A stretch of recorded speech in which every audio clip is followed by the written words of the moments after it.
오버탑 코멘트 3월 31일 세계는 지금. 안녕하세요. 어느덧 3월도 마지막 날입니다. 내일부터는 T.S. 엘리엇이 황무지에서 말한 잔인한 달인 4월이 시작이 되고 한국에서는 22대 국회의원 선거가 실시가 됩니다. 금요일은 싱가포르와 미국을 비롯한 많은 국가들이 부활절 연휴로 인하여 휴장이었습니다. 또한 28일엔 51만 명의 사람들이 싱가포르와 말레이시아의 육로를 통해서 두 군데의 국경을 통과했는데 이것은 역대 하루 가장 많은 사람들이 통과한 수치입니다.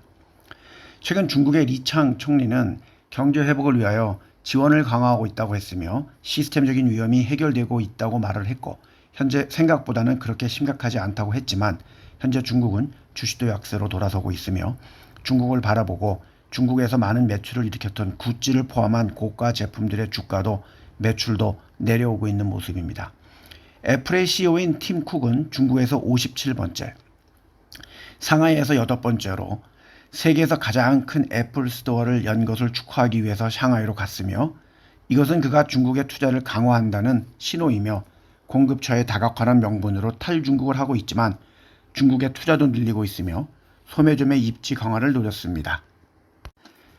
비록 중국 정부 기관에서의 아이폰 사용 금지라든지 또는 화웨이와의 경쟁이 심해지고 있지만 애플의 팀 쿡은 여전히 중국에 의존하는 모습입니다.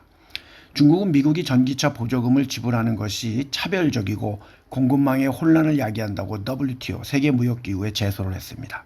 반면 제닛 옐렌 미국 재무부 장관은 인터뷰를 통해서 중국이 국내 제조업체에 보조금을 지원하는 것에 대해서 비난했습니다.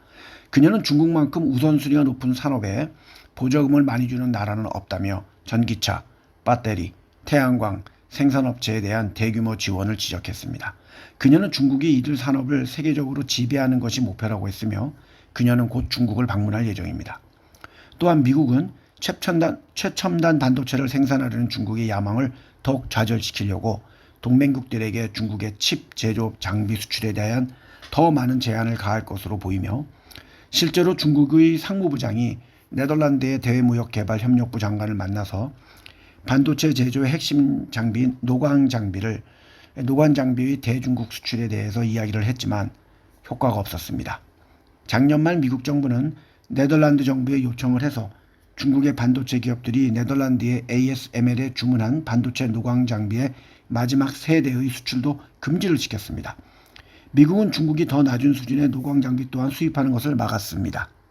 하지만 네덜란드의 ASML이 중국의 반도체의 노광 장비를 32대 수출했다는 발표가 나왔고 작년 대비 256%가 늘어났으며 구매 가격 또한 3배나 더 주고 중국이 구입했다는 이야기가 나오고 있습니다.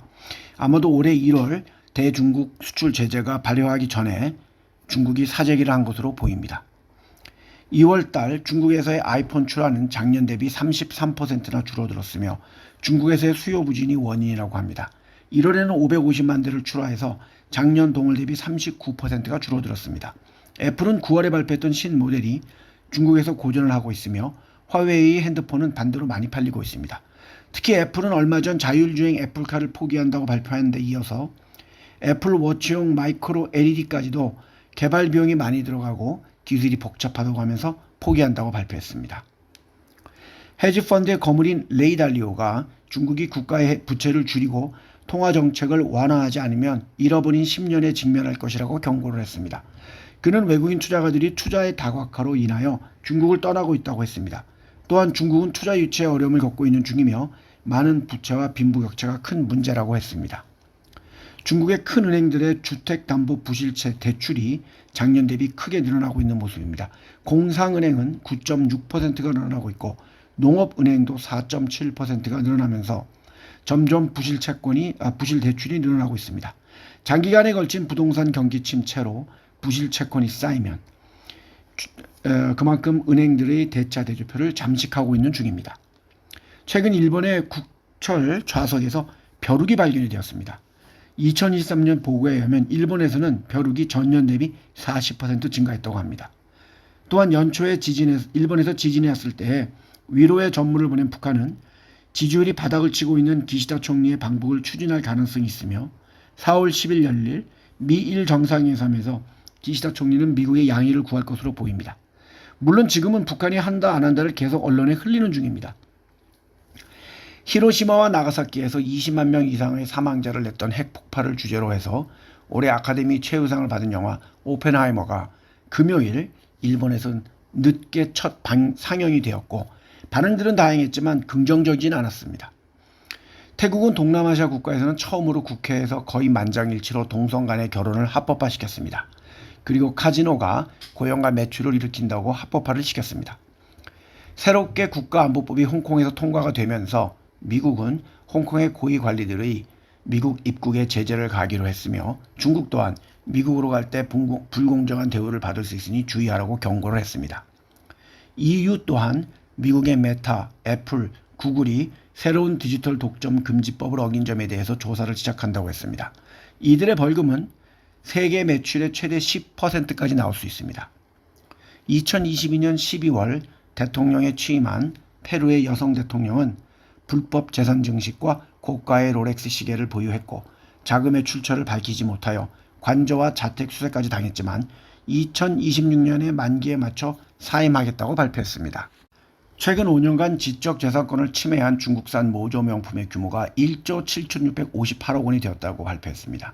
가장 인기가 있는 브랜드는 루이비통, 롤렉스, 샤넬 순이었으며 24일 관세청에 의하면 1919년부터 2023년까지 5년간 적발된 모조 명품의 규모는 시가 기준 2조 902억 원이라고 했습니다.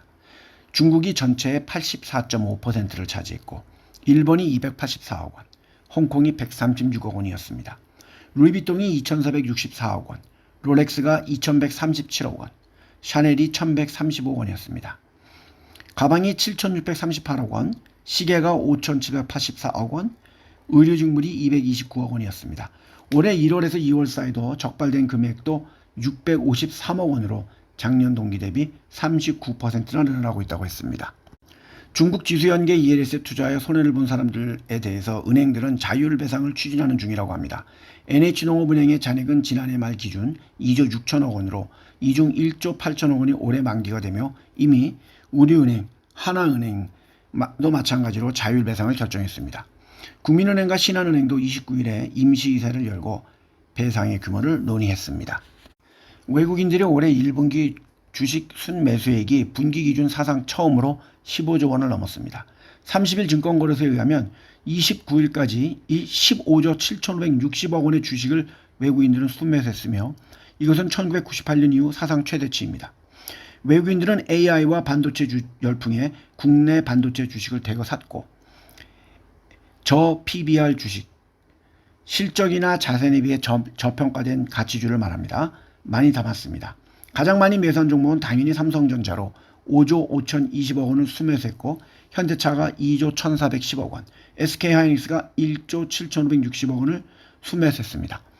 순매수 상위 10개 종목 중에 3개가 반도체 관련 종목이었고 5개가 자동차와 금융주 같은 저 PBR주였습니다. 10개 종목의 주가들은 지난해 말 대비 올랐으며 평균 상승률은 22.6%로 코스피 상승률의 7배에 달했습니다. 이러한 현상은 앞으로도 특히 반도체 주식은 계속 지속할 것으로 예상이 됩니다. 즐거운 한 주가 되시길 바랍니다. 감사합니다.